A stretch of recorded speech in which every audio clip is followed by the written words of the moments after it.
Hi hello everyone welcome back to my YouTube channel. ഇന്നത്തെ എൻ്റെ video എന്ന് പറഞ്ഞാൽ ഇവിടെ ജനങ്ങൾക്ക് ഏറ്റവും പ്രിയപ്പെട്ടതും അതുപോലെ തന്നെ ഏറ്റവും കൂടുതൽ ആൾക്കാർ യൂസ് ചെയ്യുന്നതുമായിട്ട് ബൈക്കുകളെ പറ്റിയാണ്. ബൈക്കും അതുപോലെ തന്നെ ഇലക്ട്രോണിക് സ്കൂട്ടറുകളും അതുപോലെ ഇലക്ട്രോണിക് കാറുകളുണ്ട്, എല്ലാം ഇവർ ഉപയോഗിക്കുന്നുണ്ട്. എനിക്ക് തോന്നുന്നു ഇവിടാണ് ഏറ്റവും കൂടുതൽ ബൈക്കിൽ ഉപയോഗിക്കുന്നത്. അതുപോലെ തന്നെ ഇവിടെ ആണെങ്കിൽ ഈസി ടു ക്യാരിയാണ്. പിന്നെ ഇലക്ട്രിക് ആയതുകൊണ്ട് വളരെ കറണ്ട് ചാർജ് ഒതുക്കും ആവുന്നില്ല. അതുപോലെ തന്നെ വലിയ വായുമലിനീകരണമൊന്നുമില്ല. അതുകൊണ്ട് ഇവിടെ ഏറ്റവും കൂടുതൽ ആൾക്കാർ ഈസി ടു യൂസ് ആണ്. അപ്പം എവിടെയും കൊണ്ടുപോകാം. അതുകൊണ്ട് ഇപ്പോൾ ഏറ്റവും കൂടുതൽ ആൾക്കാർ ഇവിടെ അത് ഉപയോഗിക്കുന്നുമുണ്ട്. പിന്നെ അതുപോലെ ചീപ്പുമാണ്. ഇവിടെയാണെന്ന് തോന്നുന്നു ഏറ്റവും കൂടുതൽ ഇങ്ങനെ ബൈക്കുകൾ കയറ്റി അയക്കുന്നതും. അതുപോലെ തന്നെ ഇവിടെയും എനിക്ക് തോന്നുന്നു 350 ദശലക്ഷം ബൈക്കുകളുണ്ടെന്നാണ് ഒരു റിപ്പോർട്ട്. പിന്നെ അതിനെപ്പറ്റിയൊക്കെയാണ് ഇന്നത്തെ വീഡിയോ. അപ്പം ആ വീഡിയോ ഒക്കെ ഒന്ന് കണ്ടു നോക്കൂ. ഇഷ്ടപ്പെടുവാണെങ്കിൽ അറിയിക്കൂ. അപ്പോൾ ശരി, വീഡിയോ ഒന്ന് കാണാം. ഇതെന്ന് പറഞ്ഞാൽ നയൻബോട്ടിൻ്റെ ഒരു നമ്പർ 1 ബ്രാൻഡിൻ്റെ ഒരു സ്കൂട്ടറാണ് ഇത് ശരിക്കും പറഞ്ഞാൽ നമ്മൾ മൊബൈലിൽ കൂടെ ഇത് ഓപ്പറേറ്റ് ചെയ്യാം. ഇവിടാണ് ഇത് സ്റ്റാർട്ട് ചെയ്യുന്നത്. ഇതിൻ്റെ തൊട്ടിപ്പുറത്താണ് ഇതിൻ്റെ സ്പീഡ് അഡ്ജസ്റ്റ് ചെയ്യുന്നത്. ഇതൊരു 30 to 40 km/h ആണ് ഇതിൻ്റെ ഒരു മൈലേജ്.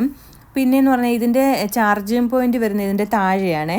ഏതാണ്ട് ഈ അടിയിൽ ഈ ഭാഗത്താണ് ചാർജിങ് പോയിന്റ് വരുന്നത്. ഇത് ഇളക്കിയിട്ട് നമുക്ക് ചാർജ് ചെയ്യാം. ചാർജറൊക്കെ ഇതിൻ്റെ കൂടെ നമുക്ക് വരും.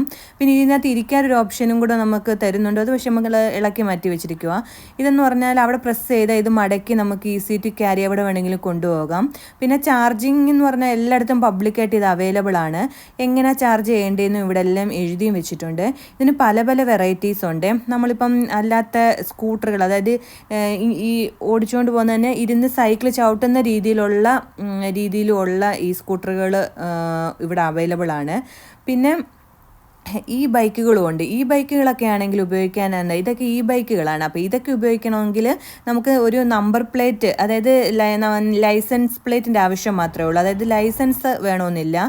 പിന്നെ ഇവിടെ എല്ലാം ചാർജ് ചെയ്യാനുള്ള ഓപ്ഷൻസ് ഉണ്ട്. പിന്നെ മിക്ക ചൈനീസ് നഗരങ്ങളിലും ഇലക്ട്രിക് സ്കൂട്ടർ നിയമപരമായിട്ട് ഓടിക്കാൻ പറ്റും.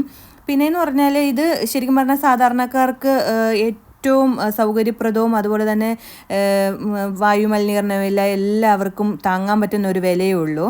പിന്നെ ട്രാഫിക് ഇല്ലാതെ എല്ലായിടത്തും കൊണ്ടുപോകാൻ പറ്റും. അതുകൊണ്ട് ഇവർ തന്നെ ഇത് പ്രോത്സാഹിപ്പിക്കുന്നുണ്ട് ഉപയോഗിക്കാനായിട്ട്. പിന്നെ പല പല വെറൈറ്റീസും കളേഴ്സും വളരെ ചീപ്പായിട്ട് ഇത് അവൈലബിൾ ആണ്. പിന്നെ ഇലക്ട്രിക് ബൈക്കുകൾ മാത്രമല്ല, കാറുകളും ഇഷ്ടംപോലെ ഉണ്ട് കേട്ടോ. പിന്നെ ബൈക്കുകൾ മാത്രം ഞാൻ പറഞ്ഞതേ ഉള്ളൂ.